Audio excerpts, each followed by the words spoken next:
Oh, then there were three. Liberal heavyweight Kevin Falcon threw himself into the leadership ring this morning, backed by a well-oiled funding and organizing machine. Falcon resigned as health minister, and he's training his sights on the premier's office instead. He's positioning himself as part of a new generation of BC Liberal leaders, and he is promising to spend more time listening to you. But if you listen closely, you might think Falcon's key message sounds a lot like the other leadership rivals. To announce my candidacy for the leadership of the BC Liberal Party. Kevin Falcon says he wants to be the face of a new generation of leadership. The reality is he's been an old hand at Gordon Campbell's cabinet table, most recently as health minister, performing surgery by cutting health budgets and musing about turning BC into a centre for health tourism. You'll hear people talk about our system in terms of its expense and its costs, but nobody ever looks at the revenue potential in our system. He is known to love the rough and tumble of the political game, but sometimes perceived to be too tough. But in recent months, we've also seen a softer side, like Falcon the new dad, because in spite of what he's told reporters... Well, I don't have any leadership aspirations except that those that are attributed to me by you folks.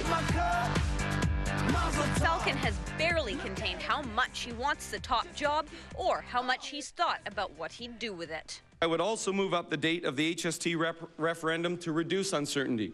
George Abbott has suggested June 24th, and I think that's a good idea. I am therefore calling on my fellow leadership candidates today to join with me in signing a letter to the Premier and Executive Council to ask Elections BC to move up the date of the referendum. He says he'd also look at dropping the HST from 12% down to 10%, and following leadership rivals George Abbott and Moira Stillwell, Falcon would also increase the minimum wage. But we recognize it needs to be done in a consultative way to ensure that we stage any increases to ensure we help our small businesses adapt.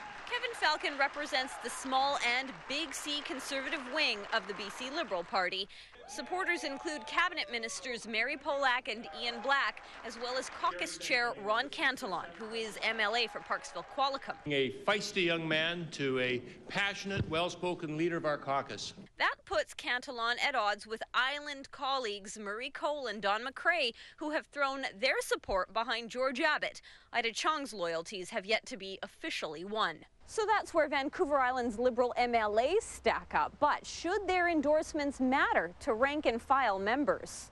The MLAs are very important part of the team, but it's also obviously very important that we reach out to all British Columbians and to all members of the BC Liberal Party. The race for any remaining endorsements gets tighter tomorrow when Attorney General Mike DeYoung is expected to give it a go. Shachi Kurl joins us now with more. Shachi, Kevin Falcon taking full advantage of the media spotlight today on day one. What's he got planned for tonight?